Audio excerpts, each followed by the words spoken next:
Merinding. Dituduh maling dan dipermalukan, anak ini malah membuat miliarder murka. Kejahatan manajer langsung terkuak. Langit Jakarta malam itu tidak lagi tampak seperti kanvas hitam yang tenang, melainkan menyerupai wajah raksasa yang sedang murka, memuntahkan amarahnya dalam bentuk jutaan jarum air yang menghunjam bumi tanpa ampun. Guntur menggelegar susul menyusul, menciptakan simfoni kematian yang memekakan telinga, seolah-olah langit sedang meretakkan dirinya sendiri. Di bawah tirani badai yang menggila ini, kota metropolitan yang biasanya angkuh dengan gemerlap lampu neonnya, kini tunduk tak berdaya, tenggelam dalam genangan air keruh bercampur limbah dan keputusasaan. Di tengah kekacauan alam semesta itu, terdapat satu titik kehidupan kecil yang sedang bertarung melawan takdir. Sari, gadis berusia 17 tahun itu, tampak seperti semut yang sedang berusaha menyeberangi lautan badai. Tubuhnya yang kurus kering terbalut seragam kurir berwarna oranye yang sudah luntur warnanya, kini basah kuyup hingga menempel ketat di kulitnya yang menggigil.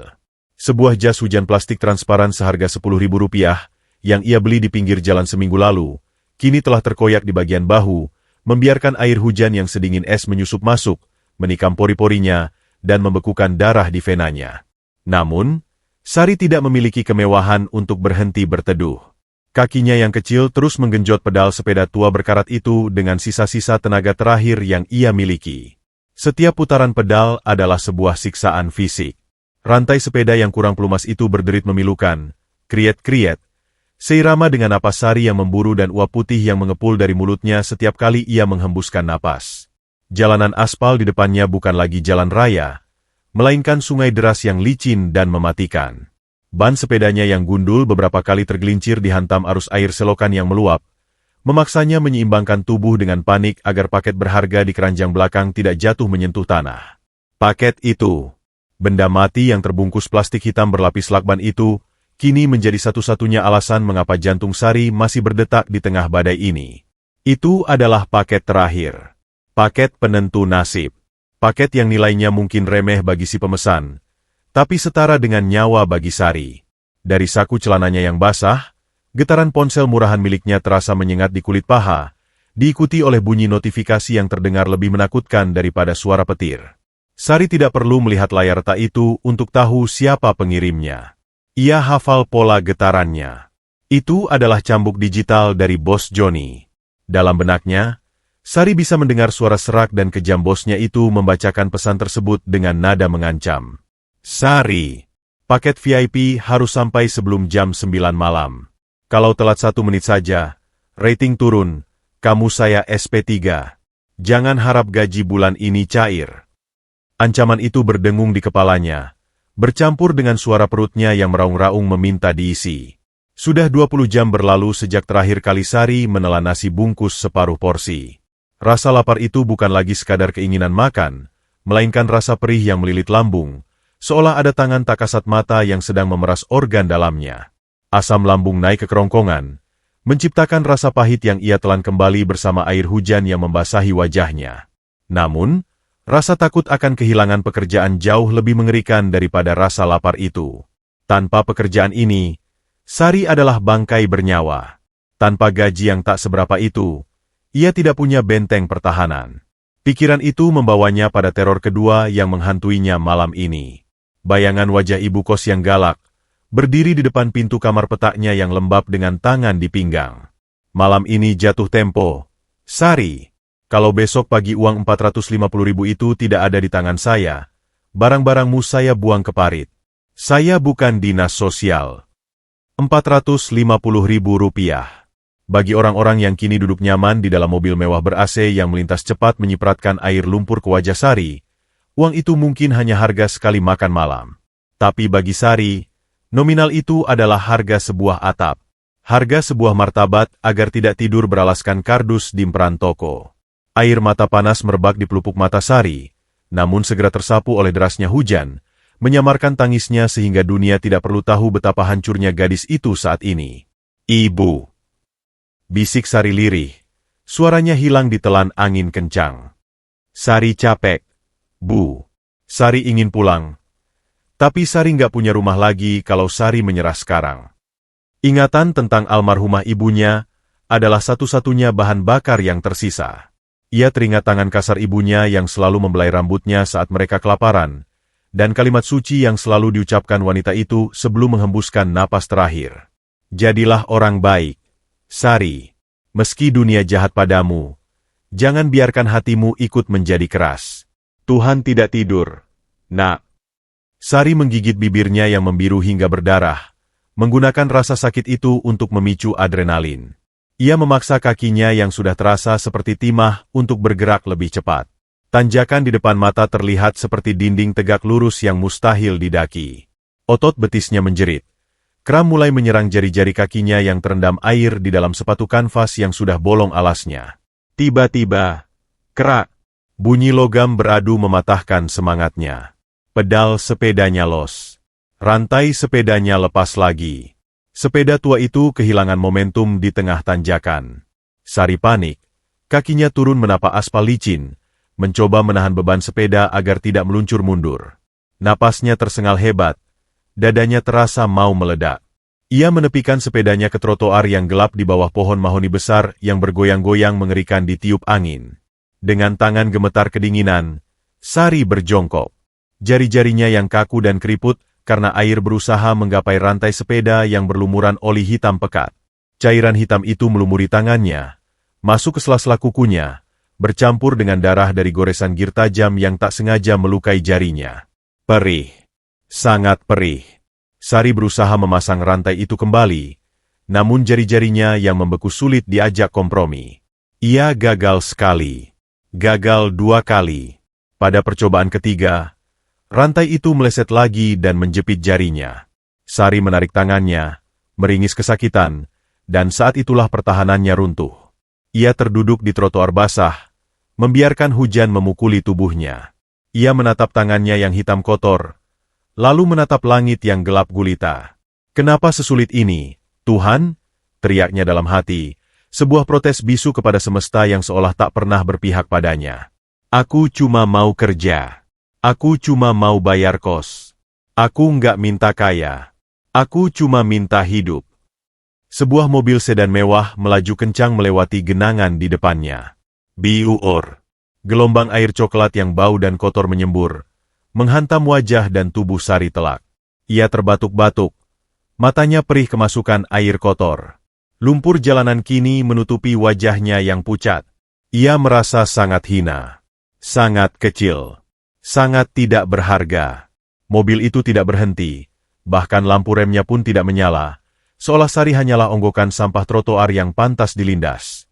Sari mengusap wajahnya yang berlumpur dengan lengan bajunya yang juga basah. Ia ingin menangis meraung-raung, tapi ia melihat jam tangan plastik di pergelangan tangannya. Pukul 20.45 waktu Indonesia Barat. 15 menit lagi.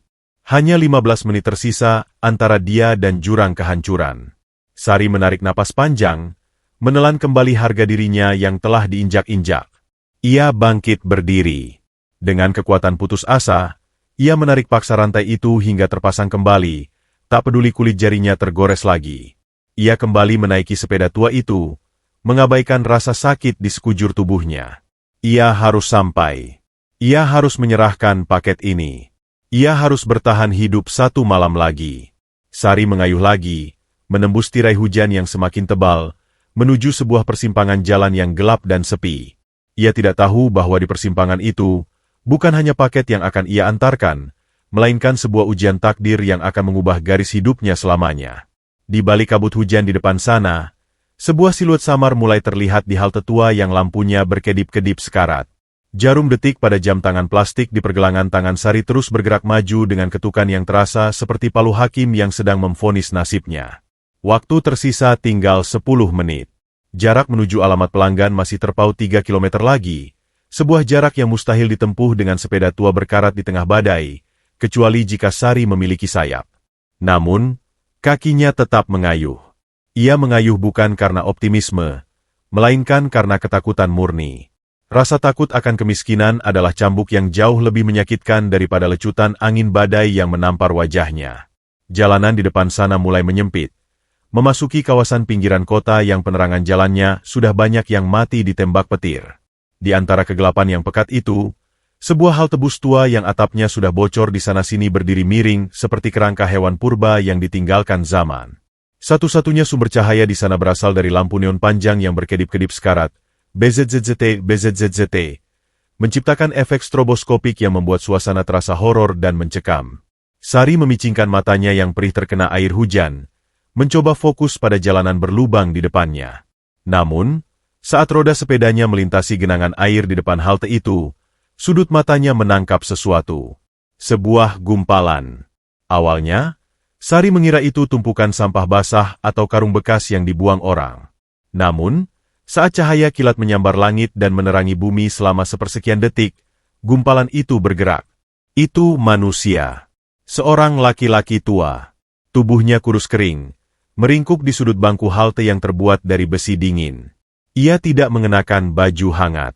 Hanya selembar kemeja tipis yang sudah koyak di bagian lengan, basah kuyup hingga menempel di kulit keriputnya yang pucat pasi. Rambut putihnya yang panjang dan acak-acakan menempel di dahinya, tertunduk lesu menatap genangan air di bawah kakinya yang telanjang. Ia menggigil.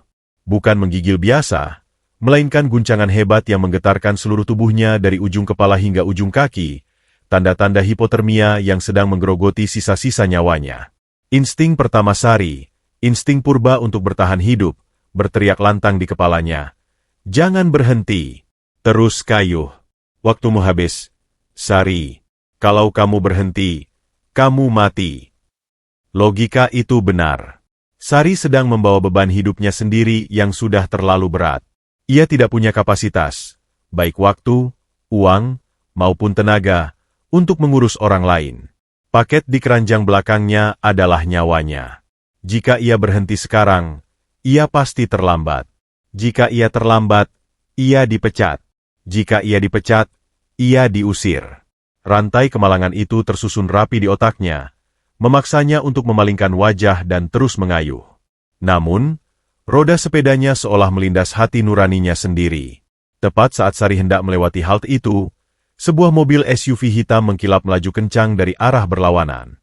Mobil itu membelah genangan air di depan halte dengan kecepatan tinggi tanpa mengurangi gas sedikitpun. Biur. Gelombang air coklat yang bau dan penuh lumpur menyembur deras, menghantam tubuh ringkih kakek tua itu. Kakek itu tidak menghindar. Ia tidak punya tenaga bahkan untuk sekadar mengangkat tangannya menutupi wajah. Ia menerima tamparan air kotor itu dengan pasrah, tubuhnya terhuyung ke samping, nyaris jatuh dari bangku besi. Mobil itu berlalu begitu saja, meninggalkan jejak lampu merah yang mengejek di kejauhan, tanpa rasa bersalah sedikitpun. Pemandangan itu menghantam dada Sari lebih keras daripada benturan fisik manapun. Ia mendengar suara gas rem mendecit di dalam kepalanya sendiri. Kakinya yang tadi mengayuh secepat kilat, tiba-tiba menjadi kaku. Bayangan almarhumah ibunya melintas di pelupuk matanya. Bukan bayangan ibu yang tersenyum, tapi bayangan ibu yang sedang sakit, kedinginan, dan kesepian di hari-hari terakhirnya. Sari, kita memang miskin harta, nak. Tapi jangan sampai kita miskin hati. Kalau kamu melihat orang yang lebih susah darimu, dan kamu memalingkan muka, saat itulah kamu benar-benar menjadi orang yang tidak punya apa-apa. Kata-kata itu berdengung, mengalahkan suara guntur, mengalahkan suara notifikasi bosnya yang meneror, mengalahkan rasa takutnya akan masa depan. Ada rasa sakit fisik di dada Sari saat ia menyadari apa yang harus ia lakukan. Itu adalah rasa sakit dari sebuah pengorbanan yang belum terjadi namun sudah ia rasakan konsekuensinya. Sari mencengkeram rem sepedanya kuat-kuat. Ciit! Suara kampas rem karet yang beradu dengan velg basah terdengar nyaring dan memilukan di tengah hujan. Sepeda tua itu tergelincir sedikit sebelum akhirnya berhenti total 10 meter melewati halte. Sari terengah-engah, dadanya naik turun. Ia menatap ke depan, ke jalan kosong yang menjanjikan keselamatan karirnya. Lalu ia menoleh ke belakang, ke arah halte gelap yang menjanjikan kehancuran karirnya. Setan di telinga kanannya berbisik. Dia cuma orang gila, Sari. Dia bukan urusanmu. Pergi. Malaikat di telinga kirinya menangis. Dia ayah seseorang, Sari. Bagaimana kalau itu ayahmu?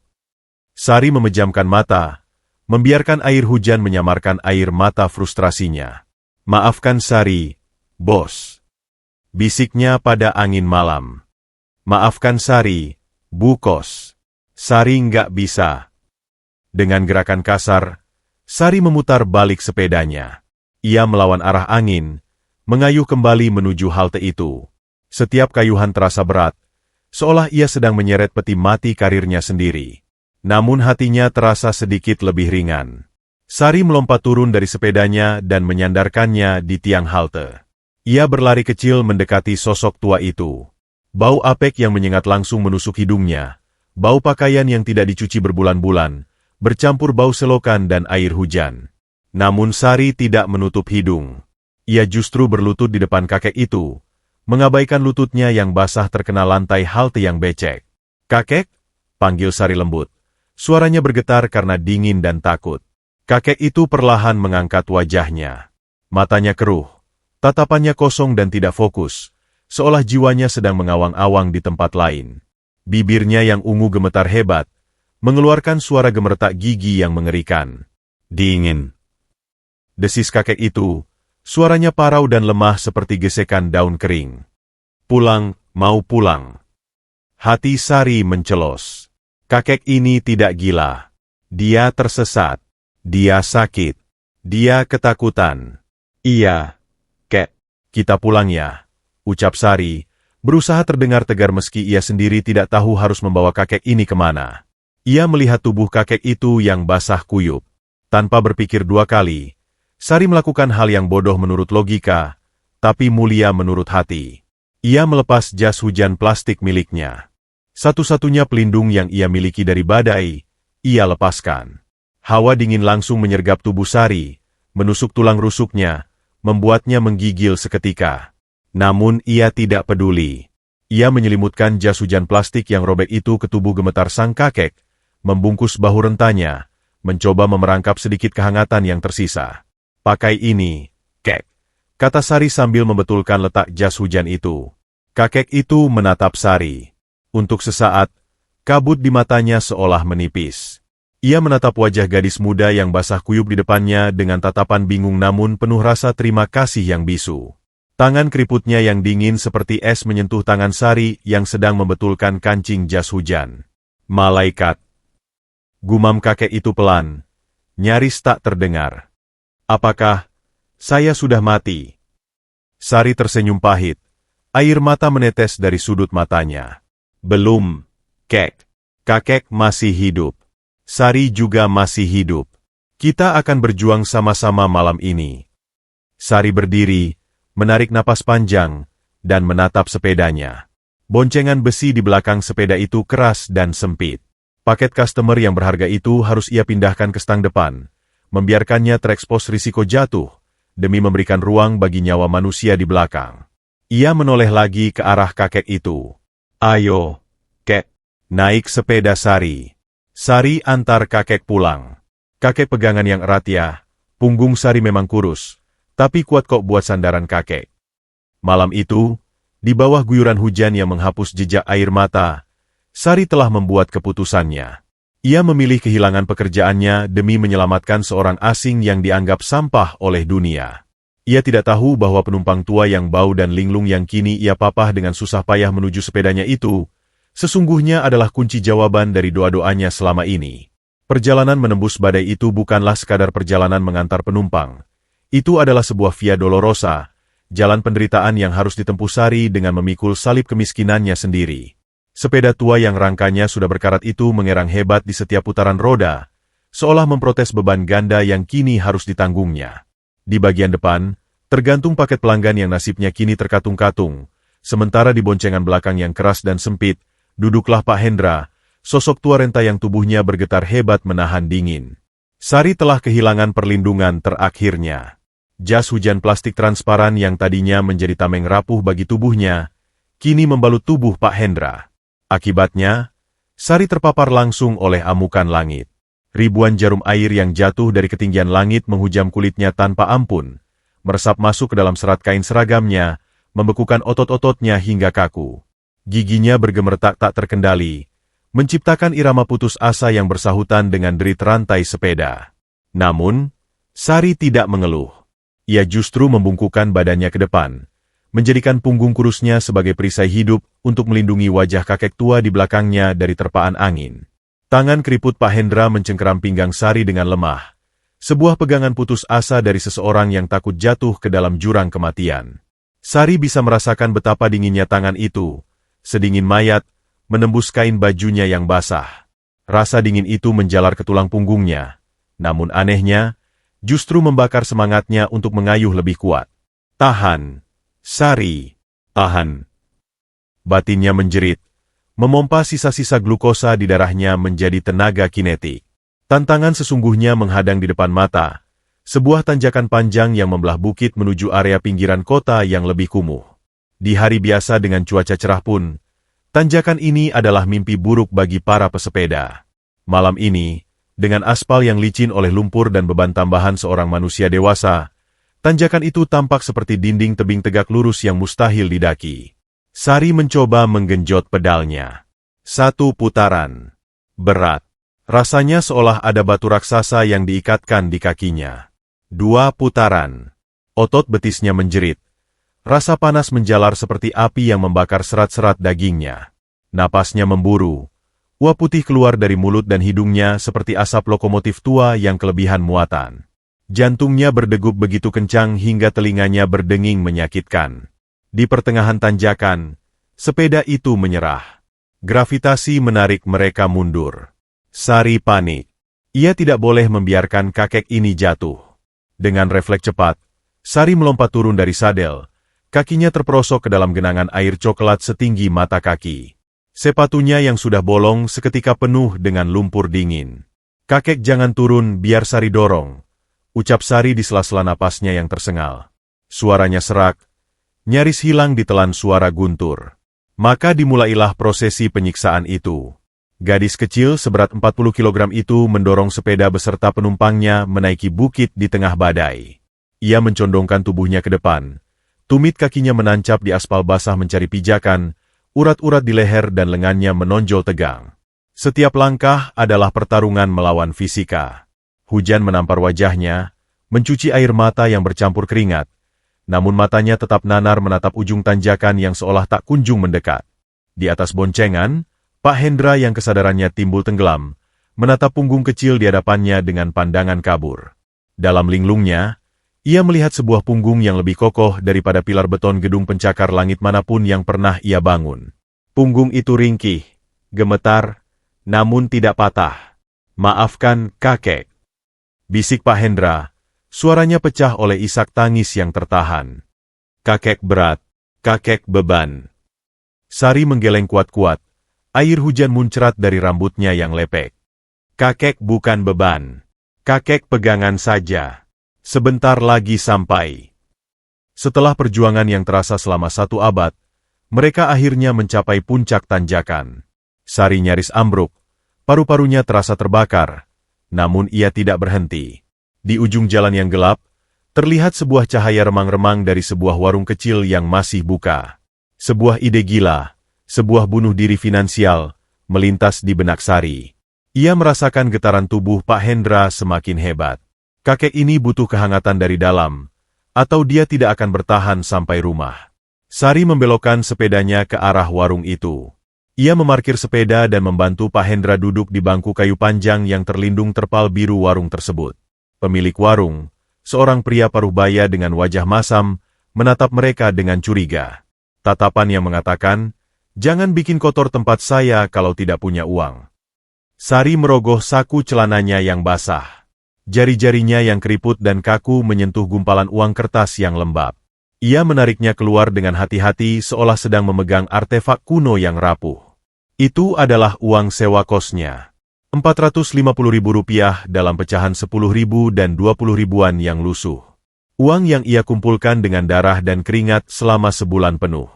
Uang yang menjadi tembok pemisah antara dia dan kehidupan jalanan. Sari menghitung lembaran itu. Jika ia mengambil selembar saja, jumlahnya tidak akan cukup untuk ibu kos besok pagi. Ibu kos tidak menerima alasan. Kurang 1.000 perak pun, barang-barangnya akan dilempar keluar. Ia menatap uang di tangan kirinya, lalu menatap Pak Hendra yang menggigil biru di hadapannya. Dilema itu mencekik lehernya. Membeli teh hangat berarti memilih menjadi gelandangan.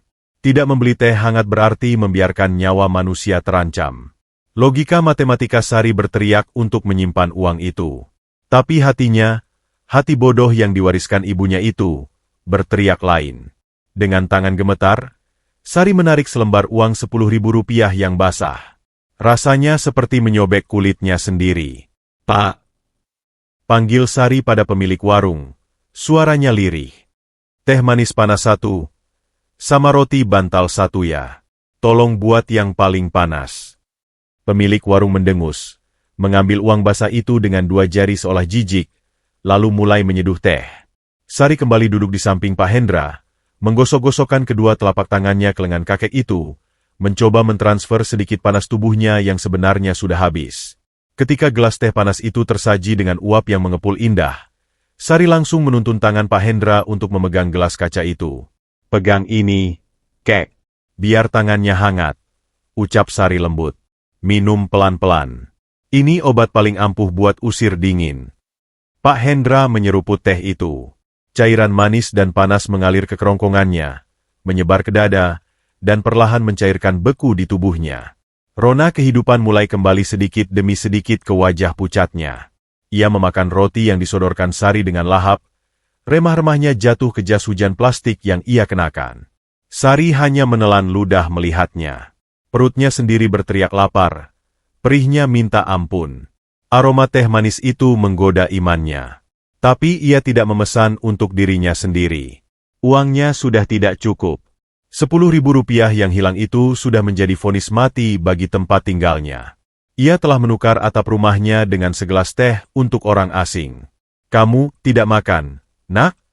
tanya Pak Hendra, menyodorkan sisa roti dengan tangan gemetar. Sari tersenyum. Senyum paling palsu namun paling tulus malam itu. "Sari sudah kenyang, kek. Tadi sebelum jalan sudah makan besar. Kakek habiskan saja." Kebohongan itu meluncur mulus, menutupi fakta bahwa lambungnya sedang memakan dirinya sendiri. Sari melirik jam dinding di warung itu. Pukul 21.30. Habis sudah. Ia sudah terlambat 1,5 jam. Karirnya tamat. Kosannya tamat. Masa depannya tamat. Malam ini, Sari telah kehilangan segalanya. Pekerjaan, rumah, dan uang terakhirnya.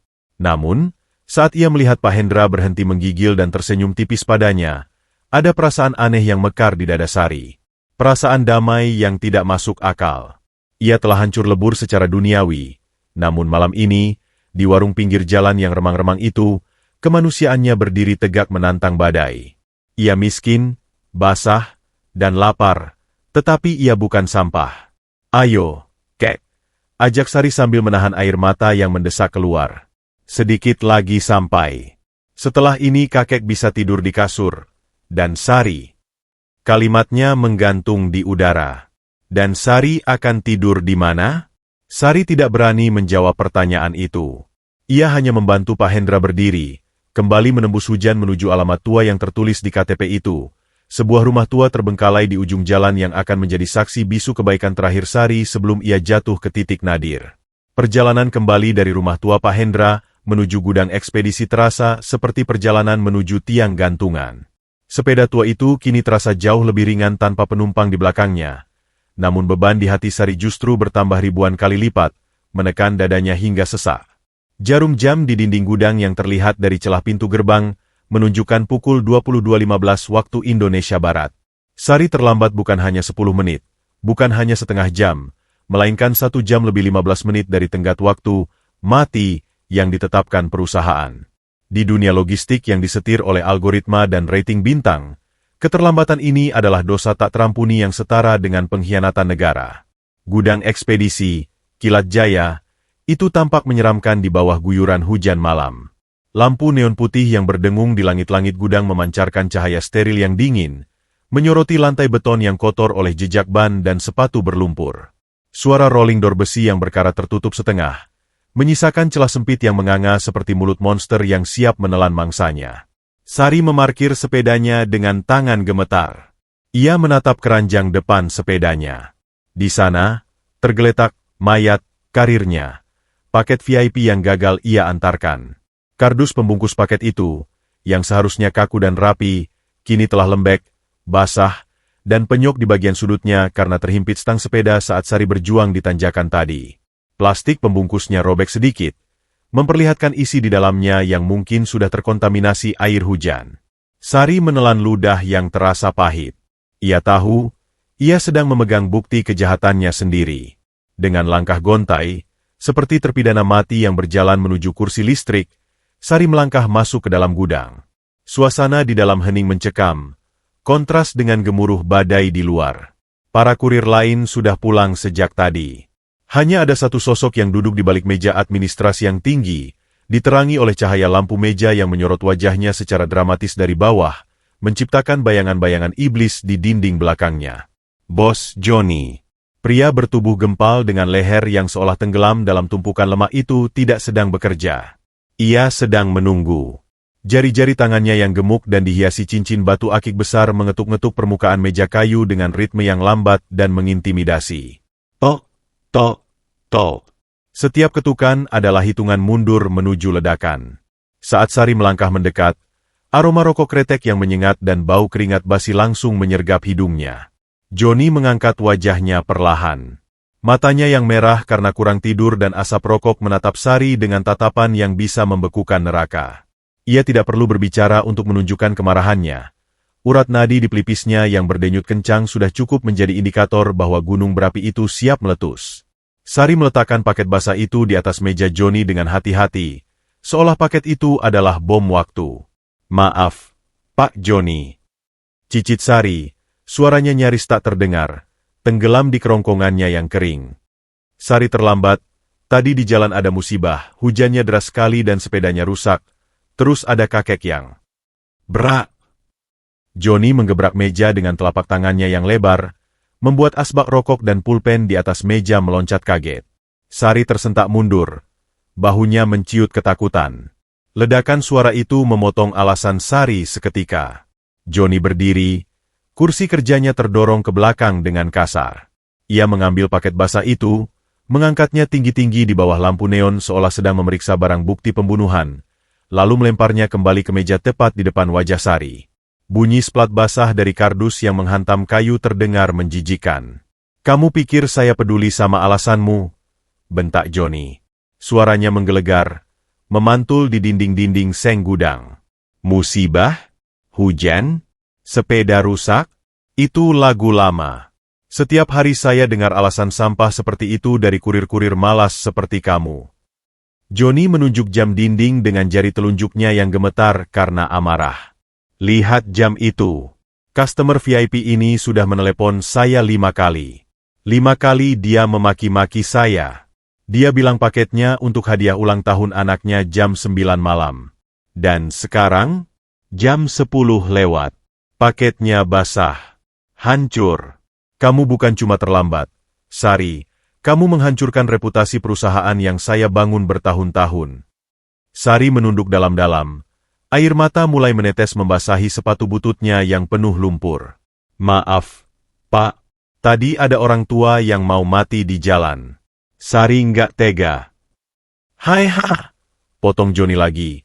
Kali ini ia berjalan memutari meja, mendekati Sari hingga aroma napasnya yang bau tembakau menerpa wajah gadis itu. Ini perusahaan logistik. Sari, bukan yayasan sosial. Kalau kamu mau jadi pahlawan kesiangan, sana daftar jadi relawan bencana alam. Di sini, tugasmu cuma satu, ambil paket, antar paket, terima uang. Otakmu itu dipakai. Kata-kata itu menghunjam dada Sari seperti belati berkarat. Pengorbanannya yang tulus tadi, yang membuatnya merasa menjadi manusia yang berguna, kini diputarbalikan menjadi sebuah kebodohan fatal. Di mata kapitalisme yang diwakili Johnny, kemanusiaan Sari adalah liabilitas. Defisit. Kerugian. Johnny menarik napas panjang, menenangkan dirinya sejenak hanya untuk mempersiapkan serangan pamungkas. Ia kembali ke kursinya, membuka laci, dan mengeluarkan sebuah amplop coklat tipis, amplop gaji bulanan Sari yang seharusnya cair besok pagi. Sari menatap amplop itu dengan mata berbinar penuh harap. Itu adalah nyawanya. Itu adalah atap rumahnya. Namun, Johnny tidak menyerahkannya. Ia mengambil kalkulator besar di mejanya, memijit tombol-tombolnya dengan kasar dan penuh penekanan. Gaji pokokmu, dikurangi denda keterlambatan 5 jam akumulasi bulan ini, dikurangi komplain bintang 1 minggu lalu. Gumam Johnny dengan nada dingin yang kejam. Lalu ia mengambil paket basah itu lagi. Dan ini, high value Pak KG. Isinya jam tangan pintar. Rusak karena air. Sesuai kontrak kerja yang kamu tanda tangani tanpa baca itu, kerusakan barang ditanggung 100% oleh kurir. Jari Johnny menekan tombol, sama dengan di kalkulator, lalu ia tertawa sinis. Tawa yang kering dan tanpa humor. Total ganti rugi paket ini 2 juta rupiah. Gajimu cuma 1,5 juta. Artinya, Johnny merobek amplop coklat itu di depan mata Sari. Suara kertas robek itu terdengar seperti suara harapan Sari yang dipatahkan. Ia mengambil uang di dalamnya, memasukkannya ke saku celananya sendiri, lalu melempar amplop kosong yang sudah sobek itu ke wajah Sari. Gajimu saya sita untuk ganti rugi. Dan kamu masih hutang 500.000 ke perusahaan. Anggap saja lunas karena saya pecat kamu malam ini juga. Keluar. Dunia Sari berhenti berputar. Ia mematung. Matanya menatap amplop kosong yang melayang jatuh ke lantai kotor. Tidak ada uang. Tidak ada gaji.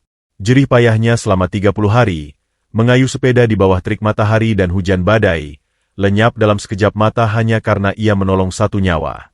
Pak! Sari jatuh berlutut. Tangannya menggapai kaki celana Johnny. Harga dirinya sudah hilang. Ia mengemis. Tolong, Pak, jangan dipotong semua. Sari butuh bayar kos malam ini. Sari diusir kalau nggak bayar. Potong setengah saja. Pak, tolong. Johnny mengibaskan kakinya, menepis tangan Sari seolah sedang mengusir kecoa. Bukan urusan saya. Salah sendiri sok jadi pahlawan. Keluar sebelum saya panggil satpam untuk seret kamu. Sari terhuyung mundur. Ia bangkit dengan sisa tenaga yang ada, mengambil amplop kosong itu, hanya sebagai kenang-kenangan pahit, dan berjalan keluar menembus hujan yang masih setia menunggunya. Di luar gudang, di bawah atap emperan toko yang bocor, Sari mengeluarkan ponselnya. Layarnya menyala redup, menampilkan 1 pesan WhatsApp dari nomor yang dinamai Ibu Kos Galak. Pesan itu dikirim 10 menit yang lalu, disertai sebuah foto. Sari membuka foto itu. Jantungnya berhenti berdetak.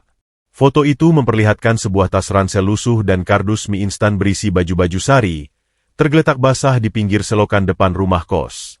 Pesan di bawahnya singkat, padat, dan mematikan. Sudah lewat jam 10. Uang belum masuk. Sesuai janji, kamarmu sudah saya sewakan ke orang lain yang bayar cash. Barangmu di luar. Jangan gedor pintu malam-malam atau saya teriak maling.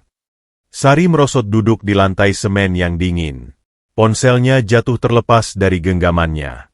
Ia menatap kosong ke arah jalanan yang gelap gulita. Hujan turun semakin deras, seolah alam semesta sedang merayakan kehancurannya. Ia tidak punya pekerjaan. Ia tidak punya uang sepeser pun. Ia tidak punya rumah. Dan ia masih berhutang pada perutnya yang lapar. Malam ini, kebaikan hati Sari telah dibayar lunas oleh dunia dengan pengkhianatan yang sempurna. Ia sendirian, kedinginan, dan terbuang seperti sampah plastik yang hanyut di selokan di depan matanya. Ibu! Bisik Sari, air matanya akhirnya pecah, meraung kalah di tengah bisingnya hujan.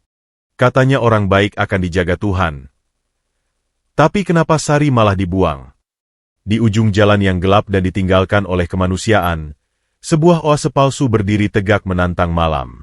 Minimarket 24 jam itu memancarkan cahaya neon putih yang menyilaukan mata, sebuah mercusuar kapitalisme yang menjanjikan kehangatan, makanan, dan keamanan bagi siapa saja yang memiliki lembaran uang di saku mereka. Dinding kacanya yang bening dan bersih memisahkan 2 dimensi yang bertolak belakang. Dimensi di dalam yang sejuk, beraroma roti segar, dan penuh warna-warni kemasan produk, melawan dimensi di luar yang basah, berbau selokan, dan dipenuhi bayang-bayang keputusasaan. Sari menyeret langkah kakinya yang berat menuju teras minimarket tersebut. Tubuhnya sudah mencapai batas toleransi biologis. Setiap sendi tulangnya terasa seperti ditarik paksa hingga mau lepas. Kulitnya keriput dan pucat pasi karena terendam air hujan berjam-jam, dan bibirnya membiru gemetar tak terkendali. Ia tidak berani masuk ke dalam surga ber-AC itu. Ia tahu diri. Penampilannya yang seperti tikus got yang baru lolos dari banjir, dengan seragam oranye yang kotor berlumpur dan rambut lepek yang meneteskan air hitam, hanya akan mengundang tatapan jijik dan pengusiran instan. Maka, ia memilih sudut tergelap di teras minimarket itu, tepat di samping tumpukan galon air mineral kosong dan kardus-kardus bekas. Di sana, di atas lantai keramik yang dingin dan sedikit terlindung dari tempias hujan, Sari merosot jatuh. Ia menekuk lututnya, memeluk kakinya sendiri erat-erat, mencoba mengawetkan sedikit suhu tubuh yang tersisa. Kepalanya ia sandarkan pada dinding kaca yang bergetar halus akibat dengungan mesin pendingin di baliknya. Dari posisi itu, ia bisa melihat rak-rak makanan di dalam. Roti coklat yang empuk, mie instan dalam cup, susu kotak, semuanya tampak begitu dekat, hanya terpisah selapis kaca setebal 5 mm, namun terasa sejauh jarak bumi ke bulan bagi dompetnya yang kini kosong melompong.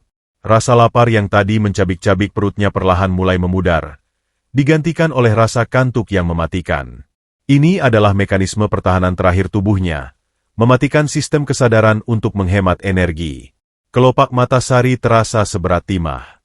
Suara hujan yang berisik perlahan berubah menjadi dengungan statis yang meninabobokan. Sebentar saja.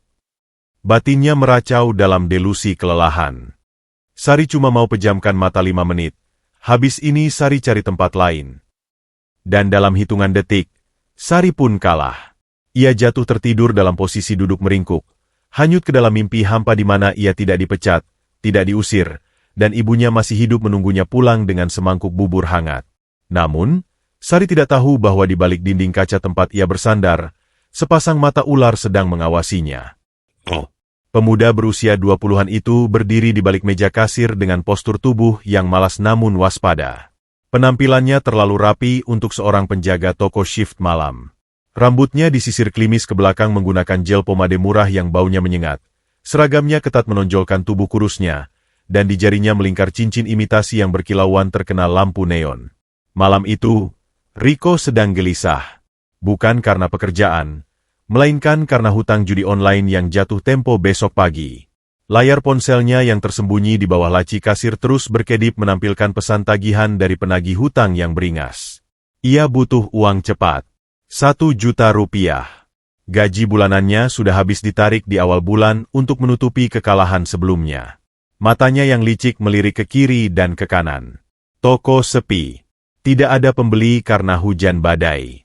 CCTV di pojok ruangan berkedip merah, sebuah mata elektronik yang ia tahu titik butanya. Rico tahu persis kapan kamera itu melakukan reset, atau ke arah mana lensa itu tidak bisa menjangkau. Dengan gerakan tangan yang terlatih cepat bak pesulap jalanan, Rico menekan tombol "No Sale" pada mesin kasir. Laci uang terbuka dengan bunyi ting yang halus. Tumpukan uang berwarna merah dan biru tersusun rapi di sana, menggoda imannya yang memang tipis. Rico mengambil segenggam uang pecahan 100.000 dan 50.000. Jantungnya berdegup kencang. Adrenalin membanjiri darahnya. Ia menghitung cepat. 1.500.000. Cukup untuk bayar hutang dan sedikit modal main lagi. Ia menyumpal uang itu ke dalam saku celana belakangnya yang ketat. Sempurna. Tapi tunggu. Otak kriminalnya berputar. Jika besok pagi Pak Wawan, pemilik toko yang teliti itu, melakukan audit kas dan menemukan selisih, Rico akan tamat. Ia butuh alibi. Ia butuh kambing hitam. Seseorang yang bisa disalahkan atas hilangnya uang ini. Seseorang yang tidak punya kuasa untuk membela diri. Mata Rico memindai sekeliling, mencari inspirasi untuk skenario jahatnya. Dan saat itulah tatapannya jatuh menembus dinding kaca, mendarat pada sosok gumpalan basah yang sedang tertidur pulas di teras depan. Sari. Sebuah seringai jahat perlahan terukir di wajah Rico. Itu dia. Target yang sempurna. Seorang gelandangan kotor, asing, miskin, dan terlihat menyedihkan. Siapa yang akan percaya pada kata-kata seorang gembel? Masyarakat sudah terbiasa memiliki prasangka buruk pada orang miskin. Di mata hukum jalanan, kemiskinan seringkali disamakan dengan kriminalitas. Rico menyusun rencananya dalam hitungan detik. Ia mengambil dompet kulit pribadinya yang sudah butut. Ia mengosongkan isinya, hanya menyisakan KTP dan beberapa struk belanja tidak penting. Lalu, dengan langkah tenang yang dibuat-buat, ia berjalan menuju pintu otomatis. Ding-ding. Pintu kaca terbuka, menghembuskan udara dingin AC yang bercampur dengan udara lembab dari luar. Rico melangkah keluar, berpura-pura sedang mengecek stok galon air atau sekadar merenggangkan otot. Ia menengok ke kanan dan ke kiri, memastikan jalanan benar-benar sepi. Hanya ada suara hujan yang setia menjadi saksi bisu. Ia mendekati Sari yang masih terlelap dalam tidurnya yang dalam. Gadis itu tampak begitu rapuh. Napasnya terdengar halus dan teratur. Rico berdiri menjulang di atasnya, menatapnya dengan pandangan merendahkan, seolah sedang melihat tumpukan sampah yang harus disingkirkan. Tidak ada setitik pun rasa iba di hati pemuda itu. Baginya, Sari hanyalah alat. Sebuah pion yang harus dikorbankan agar rajanya selamat. Dengan gerakan pelan dan hati-hati agar tidak membangunkan mangsanya, Rico membungkuk. Ia meletakkan dompet kulitnya tepat di samping tangan Sari yang terbuka terkulai di atas lantai, lalu menyelipkan beberapa lembar uang recehan 2000-an ke dalam saku jas hujan Sari yang terbuka, menciptakan ilusi seolah gadis itu baru saja menggeledah dompet itu dan mengambil isinya. Skenario telah terpasang. Perangkap telah diaktifkan. Rico mundur beberapa langkah, kembali masuk ke dalam toko. Ia mengambil napas panjang, mengubah ekspresi wajahnya dari licik menjadi panik. Ia mengacak-acak rambutnya sedikit agar terlihat stres. Ia siap untuk pertunjukan akting terbaik dalam hidupnya. Ia berlari keluar lagi, kali ini dengan hentakan kaki yang keras. "WOI!" Teriakan Rico membelah keheningan malam, mengalahkan suara guntur. Sari tersentak bangun. Jantungnya melompat kaget. Matanya terbuka lebar namun pandangannya masih kabur. Ia bingung. Otaknya masih berusaha memproses transisi kasar dari alam mimpi ke realita yang mengerikan. Belum sempat Sari menyadari apa yang terjadi, tangan kasar Rico sudah mencengkeram keras ragamnya, menariknya berdiri dengan paksa hingga Sari terhuyung menabrak tumpukan galon. Bra-aak. Galon-galon kosong berjatuhan menggelinding, menciptakan kegaduhan yang dramatis. "Maling! Ada maling!" Rico berteriak sekuat tenaga. Suaranya melengking histeris, dirancang untuk memancing perhatian siapapun yang mungkin lewat atau warga yang tinggal di ruko sebelah. "Bebang, apa? Saya enggak." Sari tergagap, tubuhnya gemetar ketakutan. Matanya terbelalak melihat wajah bengis Rico di depannya. "Nggak usah ngelak lu, gembel!" bentak Rico, ludahnya menyiprat ke wajah Sari. Ia menunjuk dompet yang tergeletak di lantai, dompet yang baru saja ia letakkan sendiri. "Itu dompet gua. Lu ambil pas gua lagi lengahkan. Duit kasir gua juga lu sikatkan." "Demi Allah, Bang." Sari baru bangun. Sari nggak tahu apa-apa. Sari menangis, mencoba melepaskan cengkeraman Rico, tapi tenaga pemuda itu jauh lebih kuat. "Alah, muka melas tapi tangan panjang. Dasar sampah masyarakat. Dikasih numpang tidur malah ngerampok." Rico semakin menjadi-jadi. Ia tahu ia harus membuat keributan sebesar mungkin untuk menutupi jejaknya. Di kejauhan, lampu-lampu rumah warga mulai menyala. Beberapa orang yang sedang berteduh di warung seberang mulai berlarian mendekat karena mendengar teriakan, "Maling!" Bos Johnny, yang kebetulan sedang melintas dengan motornya sepulang dari gudang, juga memperlambat lajunya, tertarik melihat kerumunan. Perangkap fitnah itu telah menutup sempurna, mengurung Sari dalam sangkar tuduhan yang tak mungkin ia bantah. Malam ini, Sari tidak hanya kehilangan hartanya, tapi ia akan dipaksa kehilangan satu-satunya hal yang ia jaga mati-matian, nama baiknya. Satu kata itu, maling, memiliki kekuatan magis yang mengerikan di jalanan Jakarta. Ia bekerja seperti mantra pemanggil iblis, merambat melalui udara malam yang basah, menyusup ke telinga-telinga yang haus akan drama, dan mengubah manusia-manusia biasa menjadi hakim jalanan yang beringas. Dalam hitungan detik, kesunyian di depan minimarket itu pecah berkeping-keping. Orang-orang yang tadinya berteduh di warung seberang, para pengojek online yang sedang menunggu orderan, hingga warga yang sedang merokok di teras rumah, semuanya berlarian mendekat seperti kawanan hiena yang mencium bau darah segar. Mereka datang bukan untuk mencari kebenaran. Mereka datang untuk mencari pelampiasan. Di mata mereka, skenario malam ini sudah tertulis jelas dalam hitam dan putih yang sederhana. Ada orang kaya, Riko dengan seragam tokonya, dan ada orang miskin, Sari dengan baju kotornya. Dalam logika jalanan yang cacat, kemiskinan seringkali dianggap sebagai bukti otentik dari kriminalitas. Sari terkepung. Ia mundur hingga punggungnya menabrak rolling door besi toko yang dingin. Napasnya tercekat, matanya bergerak liar memandangi wajah-wajah asing yang kini mengelilinginya. Puluhan pasang mata menatapnya dengan sorot yang seragam, jijik, marah, dan menghakimi. Lampu neon minimarket yang terang benderang menyoroti tubuh Sari yang basah kuyup dan berlumpur, menelanjangi setiap inci kemalangannya, membuatnya merasa seperti binatang sirkus yang sedang dipertontonkan untuk dicaci maki. Riko, sang sutradara dari tragedi ini, memainkan perannya dengan dedikasi pemenang Piala Oscar. Wajahnya yang licik kini dipenuhi ekspresi kaget dan terzalimi yang dibuat-buat. Ia memungut dompet kulitnya dari lantai dengan tangan gemetar dramatis, lalu membukanya di depan kerumunan massa, menunjukkan isinya yang kosong melompong kepada para saksi buta itu. "Lihat, Pak! Lihat, Bu!" seru Riko. Suaranya bergetar penuh emosi palsu. Ia menunjuk wajah Sari dengan telunjuknya yang tajam. "Saya kasihan sama dia. Saya lihat dia tidur kedinginan di teras. Saya biarin. Pas saya lagi lengah bersihin rak, dia malah nyikat dompet saya. Uang setoran toko juga diambil. Dasar air susu dibalas air tuba." Provokasi itu menyambar bensin amarah massa. Gumam-gumam kemarahan mulai terdengar, berdengung seperti sarang lebah yang terusik. "Dasar gembel nggak tahu diri. Udah miskin, maling lagi. Hajar aja biar kapok. Masukin selokan." Caci maki itu menghujani Sari seperti batu-batu tajam. Gadis itu menggeleng kuat-kuat. Air matanya bercampur dengan air hujan yang menetes dari rambutnya. Ia mencoba membela diri. Suaranya parau dan putus asa. "Demi Tuhan, Pak, Bu, saya nggak ambil." Isak Sari, tangannya terangkat memohon. "Dompet itu tiba-tiba ada di situ.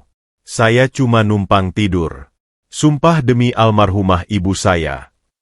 "Alah, nggak usah bawa-bawa Tuhan," bentak seorang bapak-bapak berjaket kulit. "Maling mana ada yang ngaku. Geledah aja." Di tengah kepanikan yang memuncak itu, suara deru motor terdengar mendekat, membelah kerumunan. Sebuah motor metik besar berhenti mendadak. Pengendaranya membuka helm dengan kasar. Jantung Sari sempat melompat dengan sepercik harapan saat ia mengenali wajah itu. Bos Johnny. Meskipun baru saja memecatnya, Johnny adalah satu-satunya orang di sana yang mengenal Sari. Johnny tahu Sari bekerja keras. Johnny tahu Sari jujur, setidaknya sampai insiden keterlambatan tadi.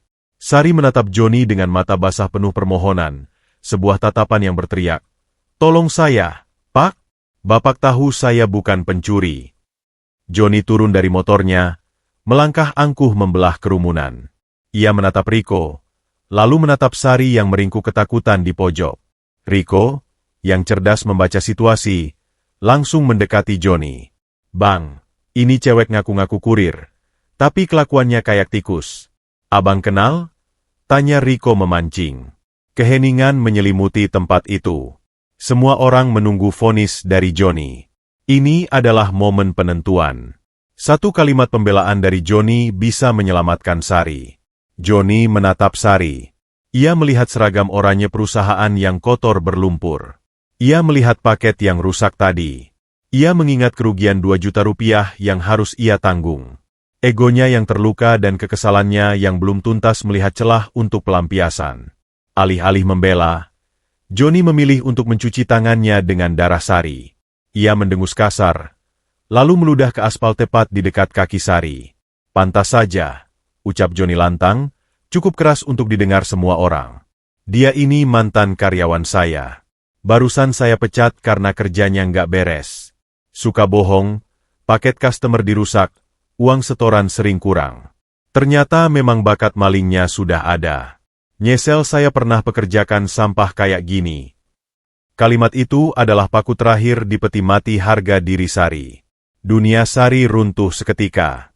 Harapan terakhirnya telah berubah menjadi belati yang menusuk punggungnya. Pengkhianatan itu terasa jauh lebih menyakitkan daripada fitnah Riko.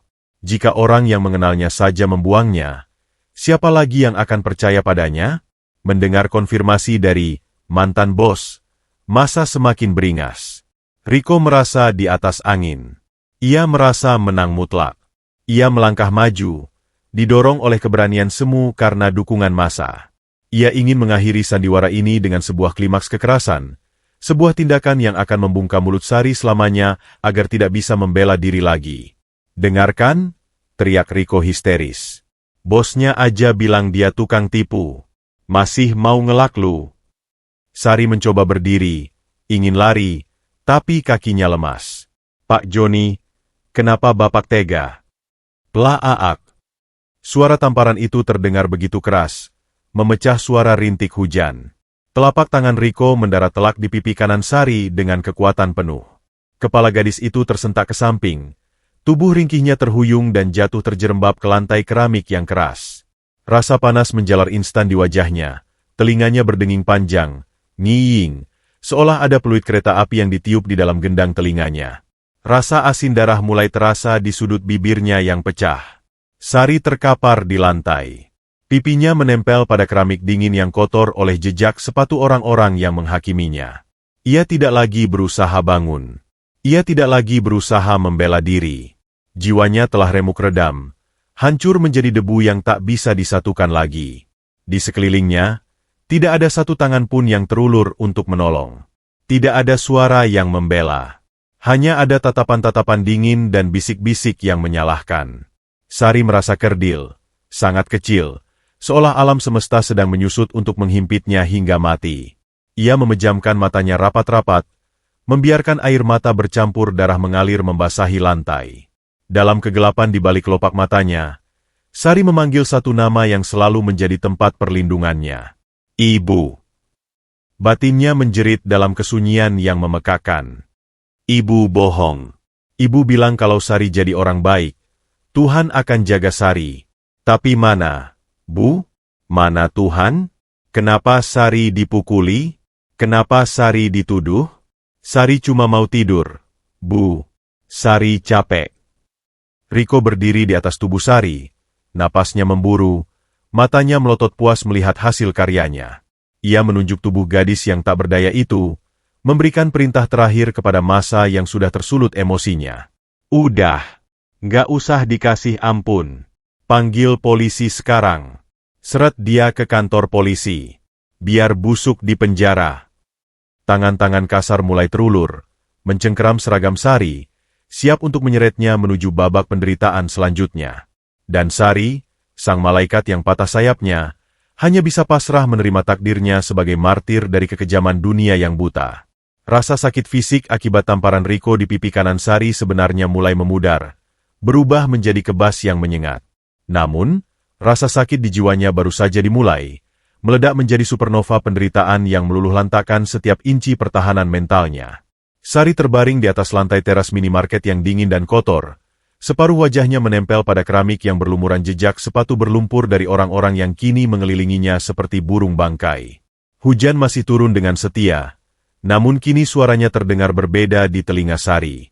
Bukan lagi gemericik air yang menenangkan, melainkan seperti suara ribuan hakim yang mengetuk palu vonis bersalah secara serentak.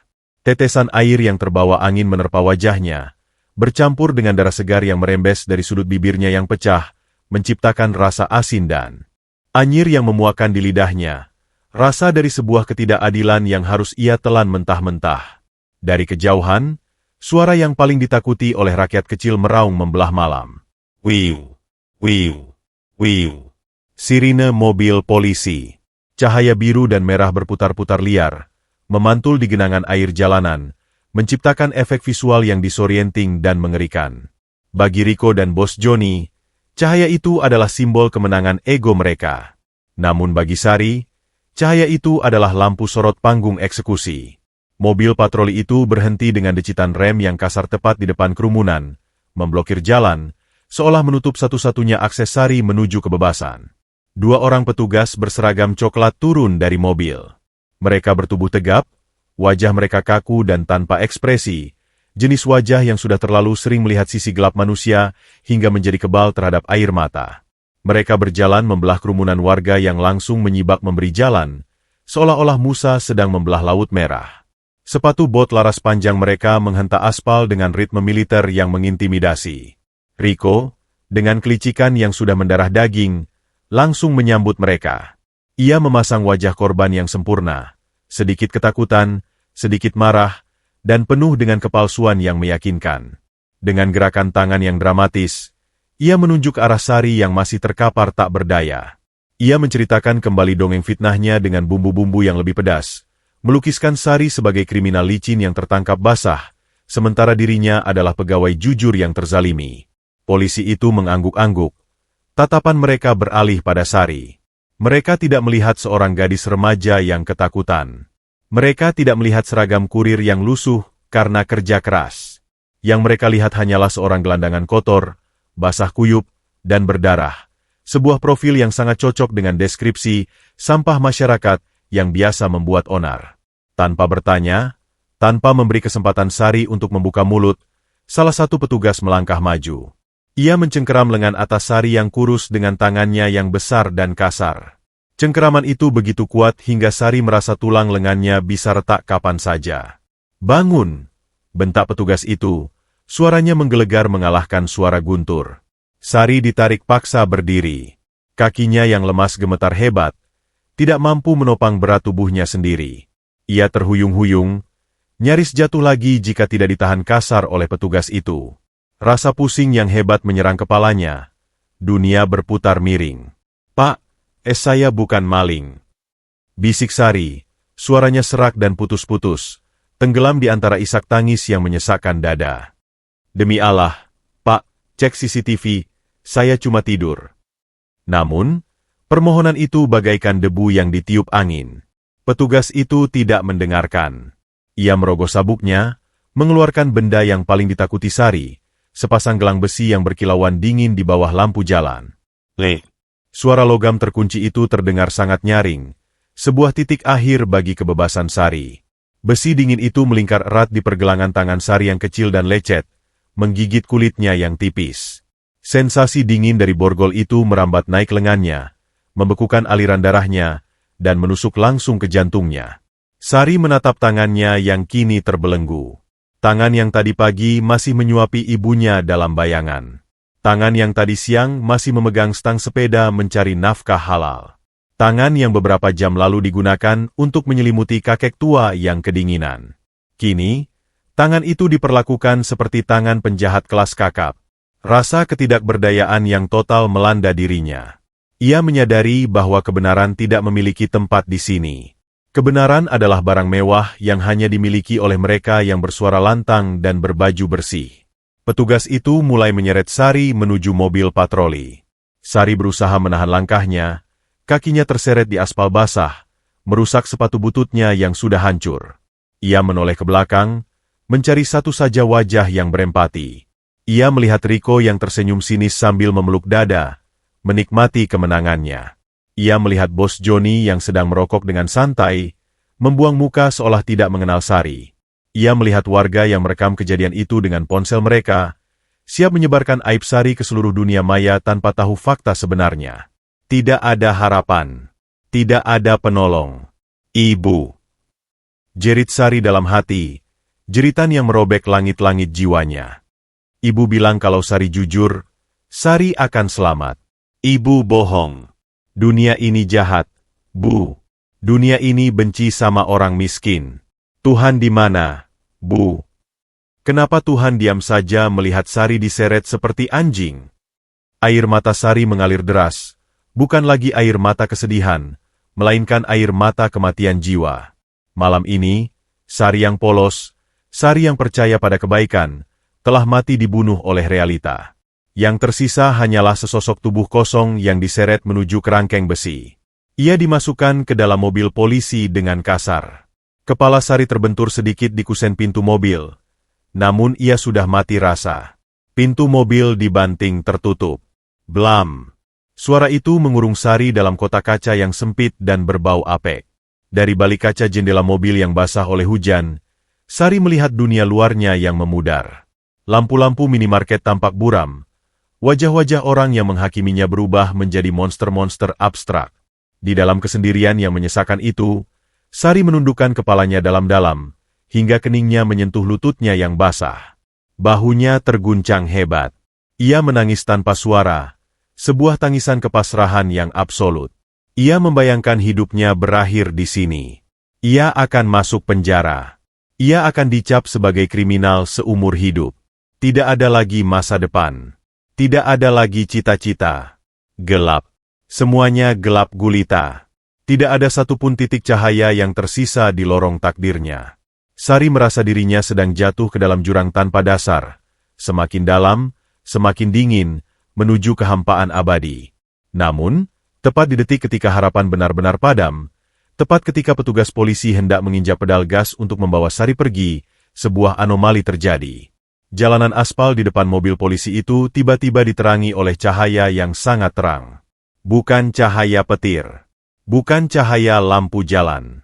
Itu adalah sorot lampu high beam yang menyilaukan, putih bersih dan tajam, membelah kegelapan malam seperti pedang cahaya dari surga. Cahaya itu begitu kuat hingga menembus kaca mobil polisi yang buram, membuat petugas di kursi depan menyipitkan mata dan menginjak rem mendadak karena kaget.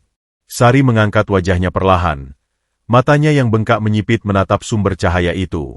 Di kejauhan, menembus tirai hujan, sebuah iring-iringan kendaraan hitam legam bergerak mendekat dengan formasi yang mengintimidasi, seolah-olah pasukan malaikat maut sedang turun ke bumi, atau mungkin pasukan penyelamat yang terlambat datang. Tapi bagi Sari yang sudah hancur, cahaya itu belum berarti apa-apa. Baginya, itu mungkin hanya ilusi terakhir sebelum kesadarannya benar-benar hilang ditelan keputusasaan. Cahaya itu tidak datang secara bertahap seperti fajar yang menyingsing perlahan. Ia datang sebagai sebuah ledakan foton yang membutakan, sebuah supernova buatan manusia yang membelah tirai hujan dan kegelapan malam dengan arogansi yang mutlak. Sorot lampu LED matrix berwarna putih kebiruan itu begitu intens dan tajam, hingga mampu menembus kaca mobil patroli yang buram. Memaksa petugas polisi di balik kemudi untuk menginjak pedal rem sekuat tenaga karena refleks panik. Ban mobil polisi berdecit memilukan di atas aspal basah. Ciit! Menghentikan laju kendaraan tepat beberapa sentimeter sebelum menabrak barikade cahaya yang tiba-tiba muncul entah dari mana. Sari, yang duduk meringkuk di kursi belakang dengan tangan terbelenggu besi dingin, mengangkat wajahnya dengan susah payah. Matanya yang bengkak dan sembab menyipit, mencoba menembus silau yang menyakitkan itu. Melalui celah-celah jari tangannya yang ia gunakan untuk menutupi wajah, ia menyaksikan pemandangan yang seolah ditarik keluar dari film aksi Hollywood, sebuah anomali visual yang sama sekali tidak masuk akal untuk terjadi di depan minimarket pinggiran kota yang kumuh ini. Jalanan sempit itu telah diblokade total. Bukan oleh satu mobil, melainkan oleh sebuah armada. 5 buah monster besi beroda 4 berdiri gagah memalang jalan, membentuk formasi face-shape yang tak tertembus.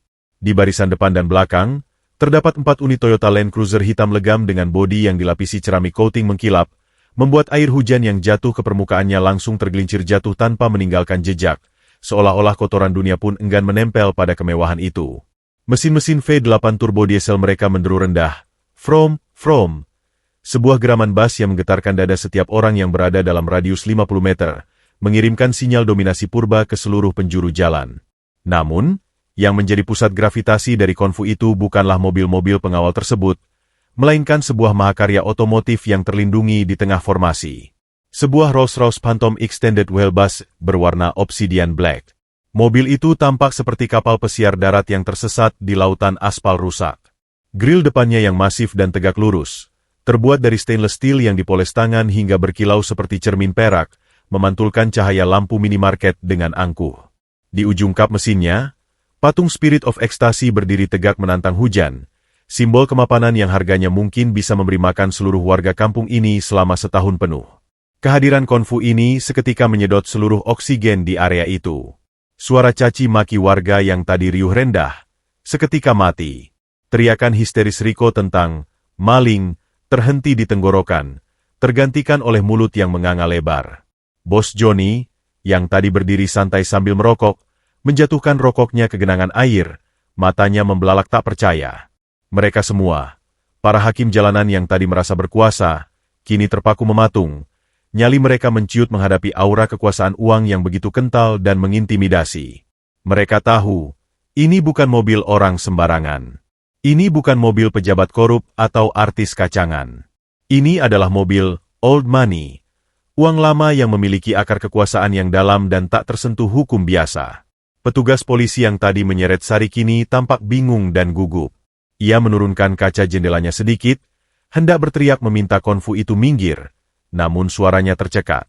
Ia melihat pintu-pintu mobil pengawal itu terbuka serentak dengan presisi militer. Klak, klak, klak. Belasan pria bertubuh tegap turun dari mobil-mobil Land Cruiser itu. Mereka mengenakan setelan jas hitam taktikal yang pas badan, menonjolkan otot-otot bisep yang siap meledak. Di telinga mereka terpasang earpiece melingkar, dan mata mereka tertutup kacamata hitam meski malam gelap dan hujan badai, sebuah tanda profesionalisme yang mengerikan. Mereka tidak berlari menghindari hujan, mereka berjalan menembus badai dengan langkah tegap dan stabil, sepatu bot kulit mereka menghantam genangan air tanpa ragu, mencipratkan lumpur ke segala arah. Tanpa satu patah kata pun, pasukan pengawal itu langsung membentuk pagar betis, membelah kerumunan massa yang tadi beringas menjadi dua bagian, seperti Nabi Musa membelah Laut Merah. Warga yang tadi berani melempar fitnah pada Sari, kini mundur teratur dengan wajah pucat, takut bersinggungan bahu dengan para raksasa berjas hitam ini. Salah satu pengawal, seorang pria dengan bekas luka di pipi dan aura pemimpin yang kuat, berjalan mendekati mobil patroli polisi. Ia tidak meminta izin. Ia mengangkat tangan kanannya yang terbalut sarung tangan kulit hitam, memberikan isyarat mutlak untuk berhenti. Ia mengetuk kaca jendela sopir polisi dengan buku jarinya. Oh. Ketukan itu pelan, tapi otoritasnya melebihi suara sirene. Polisi itu menurunkan kaca jendela sepenuhnya, berusaha mempertahankan wibawanya. Ini ada apa? Kalian menghalangi tugas negara. Minggir atau saya. Matikan mesin, Pak. Potong pengawal itu dengan suara bariton yang datar dan dingin, tanpa emosi. Dan tolong jangan bawa pergi nona yang ada di belakang itu. Anda sedang membawa aset paling berharga milik tuan besar kami. Polisi itu ternganga. Aset? Dia maling. Gelandangan. Pengawal itu hanya menatap tajam dari balik kacamata hitamnya. Sebuah tatapan yang membuat sang polisi menelan ludah dan secara tak sadar mematikan mesin mobilnya. Kunci kontak diputar. Mesin mati. Keheningan kembali meraja. Hanya diselingi suara hujan dan deru halus mesin Rolls-Royce yang masih menyala di belakang. Di dalam mobil yang kini senyap itu, Sari gemetar semakin hebat. Otaknya yang sederhana tidak mampu memproses situasi ini. Apakah ini mimpi? Apakah dia sudah mati dan ini adalah jemputan malaikat maut? Atau apakah dia tidak sengaja terlibat dalam urusan mafia? Ketakutan baru menjalari tulang punggungnya. Ia menatap borgol di tangannya, lalu menatap monster-monster berjas hitam di luar sana. Ya Allah, apalagi ini? Batin Sari menangis. Apa Sari mau dibunuh? Apa Sari mau diculik? Di teras minimarket, Rico yang tadi merasa seperti raja, kini tampak seperti tikus yang terjebak di sudut ruangan. Keringat dingin mulai bercucuran di pelipisnya, melunturkan pomade murahannya. Insting kriminalnya berteriak bahaya. Ia mencoba menyelinap mundur, ingin kabur kembali ke dalam toko, namun dua orang pengawal berjas hitam sudah berdiri menghalangi pintu masuk dengan tangan terlipat di dada, memblokir satu-satunya jalan keluar. Tetap di tempat, ucap salah satu pengawal itu tanpa menoleh pada Rico. Suaranya rendah tapi mematikan. Rico membeku, lututnya lemas. Ia terjebak. Perhatian semua orang kini tertuju pada satu titik fokus. Pintu penumpang belakang mobil Rolls-Royce yang berada di tengah formasi. Waktu seolah melambat. Hujan yang turun seakan menjadi tirai kristal yang mempersiapkan sebuah panggung drama kolosal. Seorang pengawal bergegas maju membawa payung hitam besar yang kokoh. Ia membuka pintu mobil mewah itu dengan gerakan yang sangat hati-hati dan penuh hormat, seolah sedang membuka peti harta karun yang berisi berlian paling langka di dunia. Pintu suicide door, pintu yang membuka ke belakang, khas Rolls-Royce terbuka lebar secara otomatis. Interior mobil itu memancarkan cahaya hangat berwarna ember, memperlihatkan kemewahan kulit jok berwarna krem dan karpet bulu domba yang tebalnya bisa menenggelamkan mata kaki. Kontras antara kemewahan di dalam mobil itu dengan kekumuhan jalanan di luar sungguh menyakitkan mata. Semua orang menahan napas. Siapa yang ada di dalam sana? Apakah seorang pejabat tinggi, jenderal bintang 4, atau konglomerat pemilik stasiun televisi? Dari dalam kegelapan kabin yang nyaman itu, sebuah kaki melangkah turun. Bukan kaki yang mengenakan sepatu pantofel mengkilap. Bukan kaki yang mengenakan sepatu hak tinggi. Melainkan sebuah kaki yang terbalut sepatu kulit tua model Oxford klasik yang sudah sedikit usang namun terawat, dipadukan dengan celana bahan tweed, wol kasar, berwarna abu-abu arang. Sebuah tongkat kayu eboni dengan gagang perak berbentuk kepala singa terulur keluar lebih dulu, menjejak aspal basah dengan bunyi tak yang solid dan berwibawa. Sosok itu perlahan keluar, berdiri tegak di bawah payung hitam yang dipegangi asistennya. Sari, yang mengintip dari balik kaca jendela mobil polisi yang penuh titik air, merasakan jantungnya berhenti berdetak selama 1 detik penuh. Matanya membelalak lebar hingga rasa perih di kelopak matanya hilang. Napasnya tercekat di tenggorokan. Ia mengenali siluet itu. Ia mengenali postur tubuh yang sedikit membungkuk itu. Tapi, otaknya menolak percaya. Tidak mungkin. Itu mustahil. Sosok itu menoleh perlahan ke arah kerumunan, menatap Rico, menatap Johnny, dan terakhir menatap mobil polisi tempat Sari ditahan. Tatapan matanya tidak lagi kosong dan linglung seperti beberapa jam yang lalu. Tatapan itu kini tajam, jernih, dan membakar dengan api kemurkaan yang tenang namun membinasakan. Itu adalah tatapan seekor singa tua yang bangun dari tidurnya dan mendapati anak-anaknya sedang diganggu oleh sekawanan hiena. Hujan badai yang sedari tadi menjadi penguasa tunggal malam itu, seolah diperintahkan untuk menahan napas sejenak. Angin kencang yang biasanya melolong liar, kini mereda menjadi desau hormat di hadapan sosok yang baru saja menjejakkan kakinya di aspal basah. Pak Hendra berdiri tegak di bawah payung hitam raksasa yang dipegang oleh asisten pribadinya, Budi. Postur tubuhnya yang beberapa jam lalu membungkuk ringkih menahan dingin, kini tegap menjulang layaknya pilar beton yang tak tergoyahkan. Di balik setelan jas tweed abu-abu arang yang membalut tubuhnya, terpancar aura karisma yang begitu pekat dan menindas, jenis aura yang hanya dimiliki oleh segelintir manusia yang pernah menggenggam dunia di telapak tangannya. Ia tidak perlu berteriak untuk menarik perhatian. Keheningan yang ia bawa sudah cukup memekakan telinga. Tongkat eboni di tangan kanannya terangkat sedikit, lalu menghantam aspal dengan bunyi tak yang solid. Suara itu, meski pelan, bergema di dada setiap orang yang mendengarnya seperti ketukan palu hakim agung. Mata Pak Hendra, yang tadi keruh dan berkabut oleh demensia sesaat, kini jernih laksana kristal es. Tatapan itu menyapu area minimarket dengan presisi seekor elang yang sedang memindai mangsanya. Ia melihat kerumunan warga yang mematung, melihat Rico yang gemetar di teras, melihat bos Johnny yang pucat pasi, dan akhirnya, tatapannya berhenti dan melembut saat mendarat pada sosok gadis kecil yang terkurung di dalam mobil patroli. Tanpa memedulikan siapapun, Pak Hendra melangkah maju menuju mobil polisi. Langkah kakinya tenang, terukur, dan penuh wibawa. Para pengawal berjas hitam yang membentuk pagar betis bergerak serentak mengikuti pergerakannya, menciptakan formasi pelindung yang tak tertembus. Petugas polisi yang duduk di kursi pengemudi merasakan keringat dingin mengalir deras di punggungnya. Instingnya sebagai penegak hukum memberitahunya bahwa pria tua ini bukanlah ancaman fisik, melainkan ancaman kekuasaan yang jauh lebih berbahaya. Ketika Pak Hendra mengetuk kaca jendela mobil itu dengan ujung tongkatnya, tok, tok, petugas itu langsung membuka kunci pintu otomatis dengan jari gemetar, seolah dihipnotis oleh otoritas tak kasat mata. Plak. Pintu belakang mobil patroli terbuka. Sari, yang sedang menenggelamkan wajahnya di antara lutut, tersentak kaget. Cahaya lampu jalan menerobos masuk, menyinari wajahnya yang bengkak dan berantakan. Ia mengangkat kepalanya perlahan, matanya yang sembah bertemu dengan mata teduh Pak Hendra. Untuk sesaat, waktu berhenti berputar bagi Sari. Otaknya menolak mempercayai apa yang dilihatnya. Ia mencari sosok kakek gila yang bau dan kotor tadi, tapi yang ia temukan adalah seorang bangsawan. Namun, senyum itu, senyum tipis yang penuh kasih sayang di sudut bibir pria tua itu, Sari mengenalinya. Itu adalah senyum yang sama yang ia lihat di warung kopi saat mereka berbagi roti. "Kakek?" bisik Sari, suaranya serak dan tak percaya. "Kakek, sudah sembuh." Pak Hendra tidak menjawab dengan kata-kata. Ia mengulurkan tangannya yang kini bersih dan wangi, menyentuh pipi Sari yang lebam bekas tamparan. Rahang tua itu mengeras menahan amarah melihat luka di wajah penyelamatnya, namun sentuhannya tetap lembut seolah Sari terbuat dari kaca. "Buka borgolnya," perintah Pak Hendra. Suaranya rendah, tidak membentak, namun mengandung perintah mutlak yang tidak menyediakan ruang untuk negosiasi.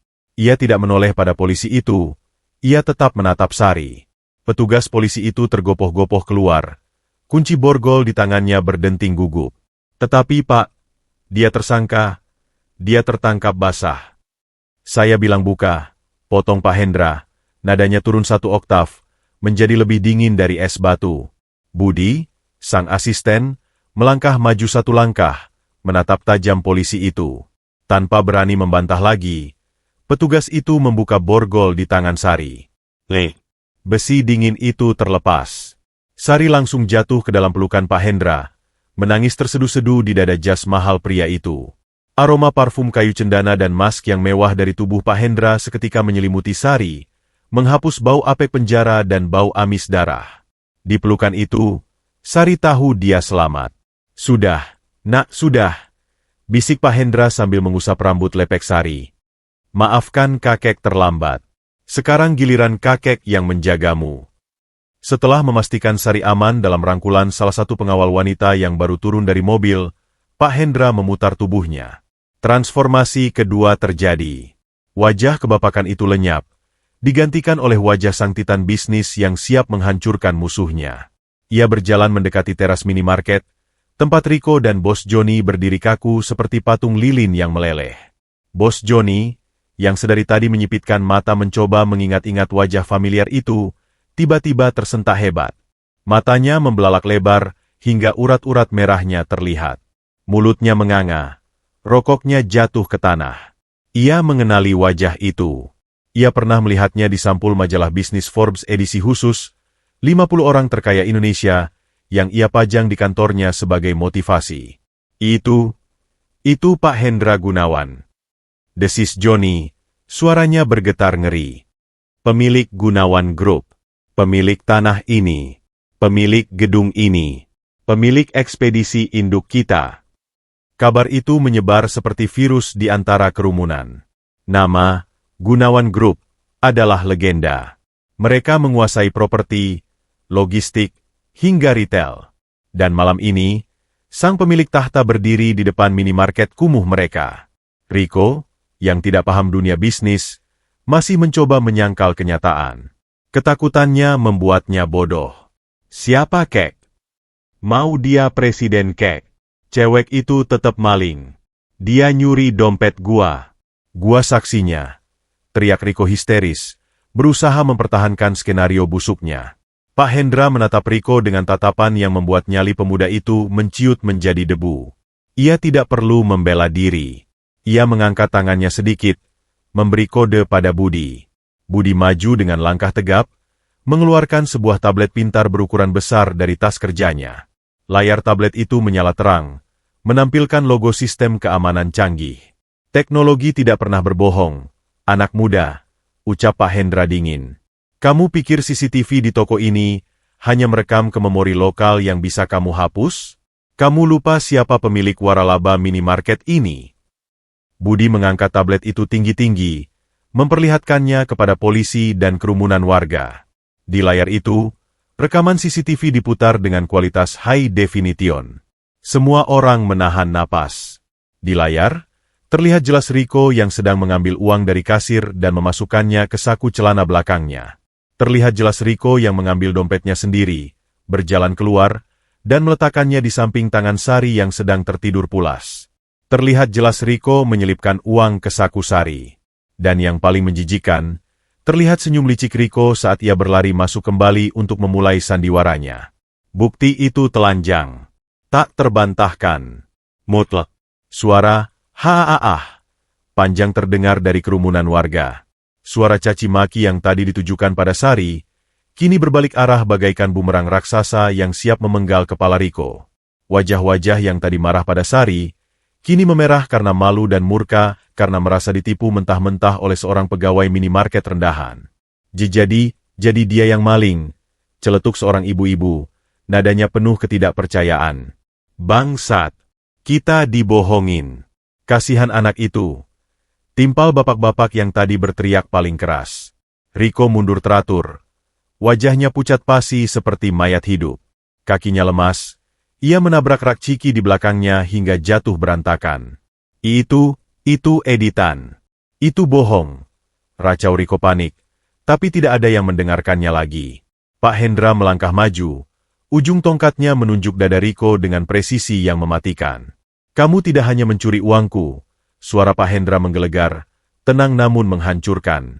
Kamu mencoba mencuri masa depan seorang gadis jujur yang bahkan tidak memiliki atap untuk berteduh. Kamu memanfaatkan kemiskinannya untuk menutupi kebusukanmu. Itu adalah jenis kejahatan yang paling hina di mataku. Pak Hendra beralih menatap bos Joni yang sudah berkeringat dingin di samping Riko. Dan kamu. Tunjuk Pak Hendra pada Joni. Joni langsung membungkuk gemetar, nyaris bersujud. Kamu memecat satu-satunya karyawanmu yang memiliki hati nurani, hanya demi rating bintang 5 semu? Kamu menendang dia saat dia jatuh? Kamu ikut memfitnahnya padahal kamu mengenalnya. Joni tergagap. Ampun Pak Hendra, saya tidak tahu, saya pikir dia. Diam, potong Pak Hendra. Saya tidak butuh alasanmu. Saya butuh pertanggungjawaban. Malam itu, di bawah sorotan lampu mobil mewah dan tatapan ratusan pasang mata, kebenaran telah terungkap dengan cara yang paling spektakuler. Sari bukan pencuri, dia adalah martir. Dan orang-orang yang berdiri di teras minimarket itu bukanlah korban. Mereka adalah penjahat yang sesungguhnya. Panggung keadilan telah siap untuk babak terakhir, penghukuman. Hujan badai yang sedari tadi mengguyur Jakarta perlahan mulai mereda, menyisakan gerimis halus yang turun seperti tirai kristal transparan, seolah alam semesta akhirnya merasa tenang setelah kebenaran terungkap. Di pelataran minimarket yang basah dan kotor itu, atmosfer telah berubah 180 derajat. Udara yang tadinya dipenuhi aroma kebencian dan fitnah, kini terasa berat oleh rasa malu kolektif yang mencekik leher setiap orang yang hadir. Bukti digital yang ditampilkan di layar tablet Budi masih menyala terang, membakar retina mata warga yang tadi begitu lantang berteriak, maling. Rekaman itu berputar berulang-ulang, sebuah pengulangan visual yang terus-menerus menampar wajah kemunafikan mereka, memaksa mereka menelan ludah yang terasa pahit karena penyesalan. Riko, sang arsitek kehancuran yang kini terperangkap dalam reruntuhan skenarionya sendiri, berdiri gemetar dengan lutut yang saling beradu. Wajahnya yang tadi penuh arogansi kini sepucat mayat, keringat dingin bercucuran deras melunturkan gel rambutnya hingga menetes ke mata, perih namun tak seberapa dibanding perihnya ketakutan yang menggerogoti nyalinya. Ia menatap sekeliling, mencari celah untuk kabur, namun tembok manusia berjas hitam yang dibangun oleh pengawal Pak Hendra berdiri kokoh bak benteng besi yang tak tertembus. Riko sadar, tidak ada jalan keluar. Panggung sandiwara yang ia bangun untuk menghancurkan Sari kini telah berubah menjadi panggung eksekusi bagi dirinya sendiri. Tanpa perlu diperintah 2 kali, petugas polisi yang tadi memborgol Sari kini melangkah maju ke arah Riko. Langkahnya tegas, wajahnya merah pada menahan amarah karena merasa diperalat oleh seorang kasir minimarket rendahan. Dengan gerakan kasar yang tidak mengandung sedikit pun belas kasihan, petugas itu memutar lengan Riko ke punggung. Klik. Suara logam dingin yang mengunci pergelangan tangan Riko terdengar jauh lebih nyaring dan memuaskan daripada saat borgol itu dipasang ke tangan Sari. Itu adalah bunyi keadilan yang murni. Riko menjerit, meronta-ronta seperti cacing kepanasan. Mulutnya meracaukan permohonan maaf yang terdengar hampa dan menjijikan. Pak Hendra, ampun, Pak, saya hilaf. Saya punya hutang judi. Pak, tolong jangan penjarakan saya. Raung Riko, air mata buaya mengalir di pipinya yang licik. Pak Hendra menatap pemuda itu dengan sorot mata yang dingin, setenang permukaan danau sebelum badai. Ia tidak menaikkan suaranya, namun setiap kata yang ia ucapkan memiliki bobot yang mampu meremukkan tulang. Hutang judimu bukan urusan saya, tapi hutang moralmu pada gadis ini harus kamu bayar lunas, ucap Pak Hendra datar. Kamu memfitnah orang miskin karena kamu pikir mereka tidak bisa melawan. Kamu salah. Penjara akan mengajarkanmu bahwa di hadapan hukum, seragam kasirmu tidak lebih berharga dari seragam kurir yang kamu hina itu. Bawa dia. Petugas polisi menyeret Riko yang menangis histeris menuju mobil patroli, mobil yang sama yang tadinya disiapkan untuk Sari. Warga yang menonton, didorong oleh rasa bersalah dan keinginan untuk menebus dosa, mulai meneriaki Riko. Huu. Penipu. Sampah. Caci maki itu kini berbalik arah, menghantam Rico bertubi-tubi, sebuah karma instan yang terjadi dalam hitungan menit. Kini, giliran Bos Johnny. Pria gempal itu berdiri mematung di samping motornya, berharap ia bisa menjadi tak terlihat. Namun, mata elang Pak Hendra tidak pernah meleset. Sang miliarder memutar tubuhnya perlahan. Tongkat eboninya menunjuk lurus ke arah dada Johnny, seolah sedang membidik jantung karirnya. Johnny langsung membungkuk dalam-dalam. Tubuhnya gemetar hebat hingga lemak di lehernya bergetar. Pak Hendra, saya sungguh tidak tahu. Saya juga korban tipu daya Rico. Tolong jangan bawa ini ke ranah hukum. Pak, saya punya anak istri. Pak Hendra melangkah mendekat. Suara tongkatnya mengetuk aspal basah dengan irama kematian. Ia berhenti tepat di depan Johnny, menatap pria itu dari ketinggian moral yang tak terjangkau. Kamu memecatnya karena terlambat 10 menit di tengah badai. Tanya Pak Hendra pelan, namun nadanya mengandung bisa yang mematikan. Itu prosedur perusahaan. Pak, rating kepuasan pelanggan. Johnny tergagap, keringat membasahi kemejanya. Kepuasan pelanggan. Pak Hendra tertawa kecil, tawa yang kering dan menakutkan. Ia menoleh pada Budi. Budi, telepon kantor pusat Gunawan Logistik sekarang. Cabut lisensi waralaba cabang ini. Bekukan semua aset operasionalnya malam ini juga. Johnny terbelalak. Matanya nyaris keluar. Dunianya runtuh seketika. Waralaba ekspedisi itu adalah satu-satunya sumber pendapatannya. Tambang emas yang ia banggakan. Pak, jangan, Pak. Itu mata pencaharian saya. Bapak tidak bisa melakukan itu hanya karena satu kesalahan.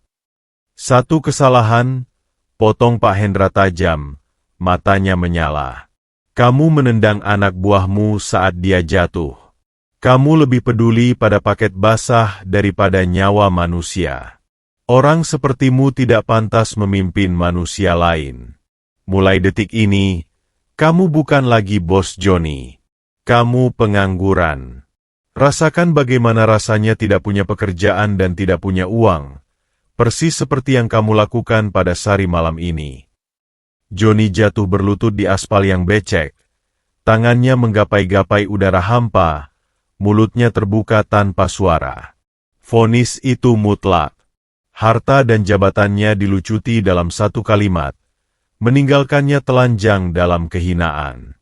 Setelah bersih-bersih selesai, Pak Hendra kembali memusatkan perhatiannya pada satu-satunya hal yang penting malam itu, Sari. Gadis itu masih berdiri terpaku di samping mobil Rolls-Royce, memandang semua kejadian itu dengan mata yang basah dan tak percaya. Ia melihat orang-orang yang tadi menyiksanya kini hancur lebur. Ia melihat keadilan ditegakkan di depan matanya sendiri. Pak Hendra menghampiri Sari. Wajah kerasnya melunak seketika menjadi wajah seorang kakek yang penuh kasih. Ia melepaskan jas tweed mahalnya, lalu menyelimutkannya ke bahu Sari yang masih menggigil kedinginan. Kehangatan jas itu, yang masih menyimpan suhu tubuh Pak Hendra, memeluk Sari seperti selimut pengaman. Ayo pulang, nak, ajak Pak Hendra lembut, merangkul bahu gadis itu. Tapi, kek, Sari kotor. Baju Sari penuh lumpur. Nanti mobil kakek kotor. Tolak Sari lirih, menatap interior mobil mewah yang bercahaya keemasan itu dengan takut. Ia merasa tidak pantas. Ia merasa noda di karpet sutra itu akan menjadi dosa baru. Pak Hendra tersenyum, lalu melakukan hal yang membuat semua pengawal dan warga tertegun. Ia mengambil sapu tangan sutra dari sakunya, lalu berjongkok. Dengan tangannya sendiri, ia menyeka lumpur tebal di pipi Sari, tidak peduli tangannya menjadi kotor. Mobil ini bisa dicuci, nak. Karpet bisa diganti. Tapi hati sebersih hatimu, itu langka. Itu permata yang tidak bisa dibeli dengan semua uang kakek. Jangan pernah merasa kotor lagi. Di mata kakek, kamu adalah anak paling bersih di dunia ini. Air mata Sari pecah lagi, tapi kali ini bukan karena sedih. Itu adalah air mata pelepasan. Ia mengangguk pelan, lalu membiarkan Pak Hendra menuntunnya masuk ke dalam kabin Rolls-Royce yang hangat. Saat pintu mobil tertutup dengan bunyi thump yang solid dan kedap suara, Sari merasa seperti masuk ke dimensi lain. Suara hujan, suara sirine, suara teriakan Johnny, semuanya lenyap. Hanya ada keheningan yang damai, aroma kulit mahal, dan rasa aman yang absolut. Iring-iringan mobil mewah itu mulai bergerak perlahan, membelah kerumunan warga yang kini menunduk malu, tidak berani menatap kaca jendela mobil yang gelap. Roda-roda besar itu melindas genangan air, meninggalkan tempat terkutuk itu selamanya. Di dalam mobil yang melaju membelah malam Jakarta, Sari menyandarkan kepalanya di jok empuk, menatap lampu-lampu kota yang bergerak mundur. Kek. Bisik Sari pelan.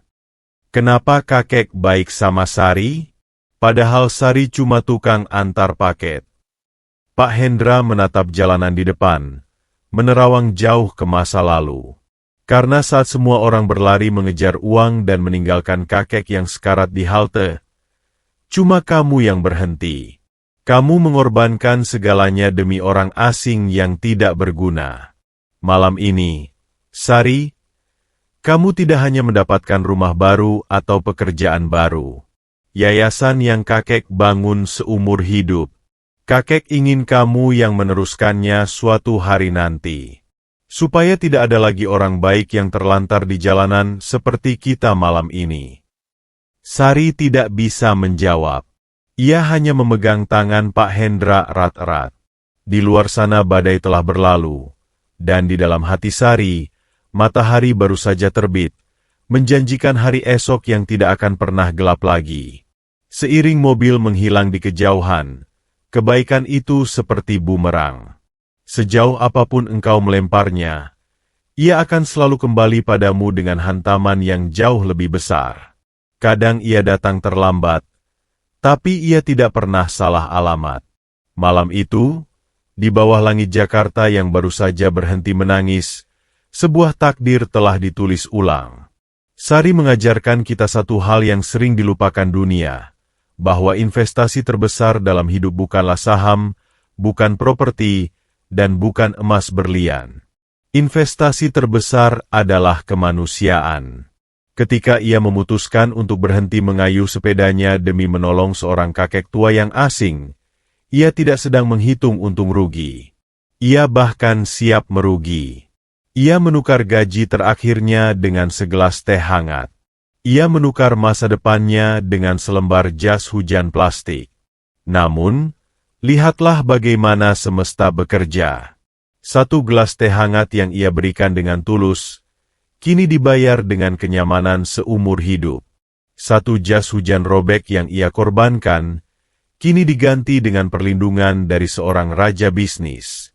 Dan air mata fitnah yang menetes di pipinya, kini telah dihapus oleh tangan kekuasaan yang adil. Bagi mereka yang jahat seperti Rico dan Johnny, malam ini adalah akhir dari segalanya. Tapi bagi Sari, ini hanyalah halaman pertama dari buku kehidupannya yang baru. Jadi, sahabat, jika hari ini kamu merasa lelah berbuat baik namun dunia seolah tak peduli, bertahanlah, karena kebaikan itu seperti bumerang. Sejauh apapun kamu melemparnya ke dalam badai, ia akan selalu menemukan jalan pulang kepadamu, seringkali dengan membawa hadiah yang jauh lebih besar dari yang pernah kamu bayangkan.